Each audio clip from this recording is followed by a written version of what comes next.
Hi folks, haven't done a video in a while, and I made a new purchase for the old tractor that kind of going to show you. It is a hydraulic top link, and I've been pricing these for a long time and didn't want to really spend the money, but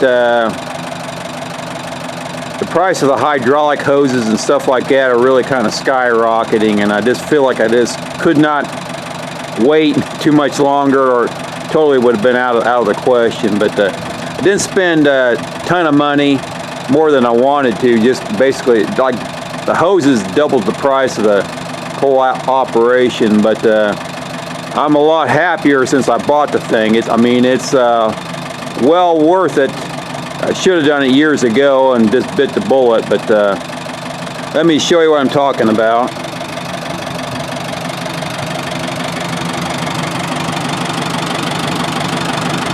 I bought this off of Grizzly at Agri Supply,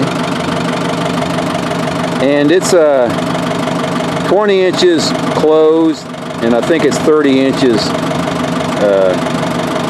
30 or 32 inches extended. I can't remember now. The longer hose is 2.5 foot. The shorter one's 1.5 foot. I probably could have got by with 1 foot and 2 foot, but I figured I'd better make them a little longer. If I ever have to repair one of the ends, that comes in handy, having the extra length. And they're not really in the way. These are swivel ends, so they can turn, move, so the hose can flex and not be in a bind, and that's the way I wanted it. The fittings, there's 3 fittings on each hose.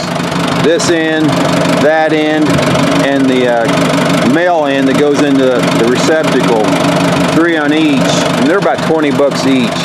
That's pretty outrageous, but it is what it is today. The hose itself, there's 4 feet of hose, and I think it was 10 bucks a foot. Now, you can probably beat that someplace, at a hydraulic shop maybe, but the nearest one for me is about 30 miles away. I did it at the local parts store. He does hydraulic stuff, and he's reasonable. I mean, he's not too crazy with his prices, but still, overall, it's expensive. I mean, the hoses almost came to the same amount as the price of the cylinder. But, it is what you pay for. I'm happy I got it, because this is the way I had this set up a couple years ago when I was moving trees pieces. And this is about as close as I could get to the ground to pick something up. The way I had set up, my top link extended all the way out. But now, I can come over here and run that down more. And if you can see there, it almost touches the ground.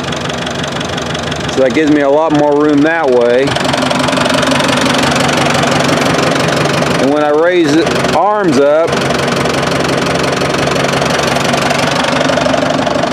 it comes up off the ground about 2 foot, 2.5 feet, maybe not quite. And that stays the same.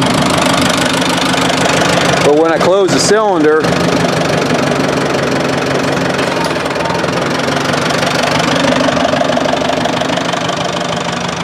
if you look at this now, it's about 8 feet in the air.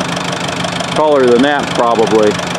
It's almost as tall as the rim on the basketball goal there behind it, and I think that's 9 feet. That gives way more versatility, as long as I'm not picking up something too doggone heavy, because the higher up in the air I go with it, the more it's going to change the center of balance. But I'm going to have a lot more flexibility when it comes to like going over the side of my dump trailer or something and putting something in there. But she works really good. Running up and down a couple times.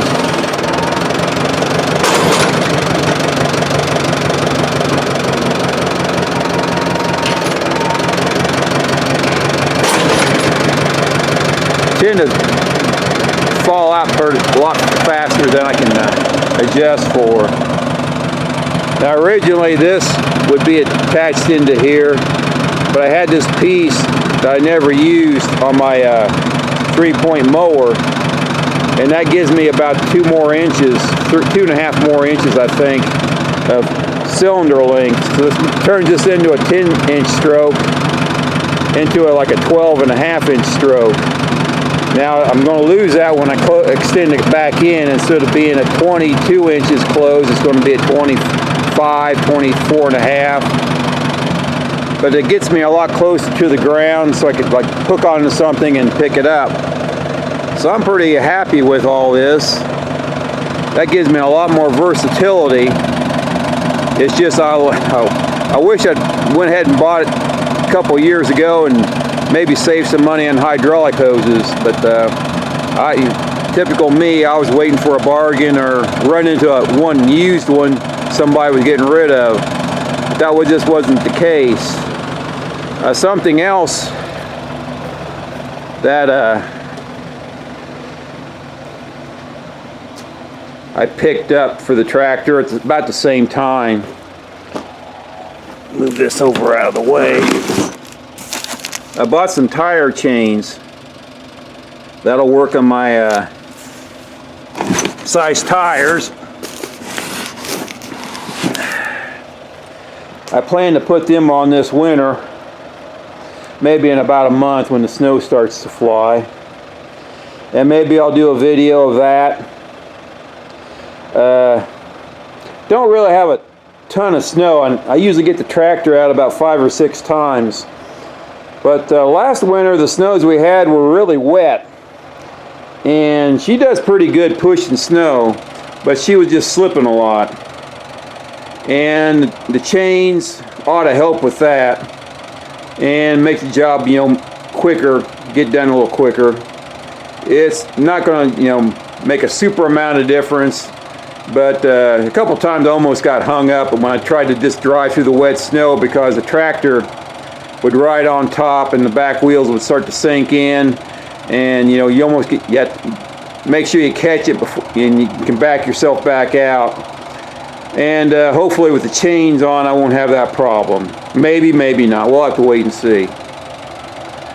But just got done spreading manure with the old manure spreader, and did about 5 acres worth. And I forget how many loads I took. It's usually about 4 or 5 an acre. And that's about all the manure the guy had left over that, was usable for me anyhow. That was a lot of trips anyway, but she held together. She ran pretty good. It is what it is, and I can't complain. I haven't put a lot of money into this, so if I have to put a dime into it every so often, I'm not going to gripe too much. But I just thought to catch everybody up on what's going on. Going to try to do a few more, maybe when I'm out there plowing snow or moving dead tree chunks around, I'll get the camera back out and shoot some more video. But she's been running good all summer long. Haven't had too much issues, really nothing to film. And mowing just gets to be boring for me, and I know it's probably boring to see videos of that. But you folks take care, and catch you somewhere down the road. Bye.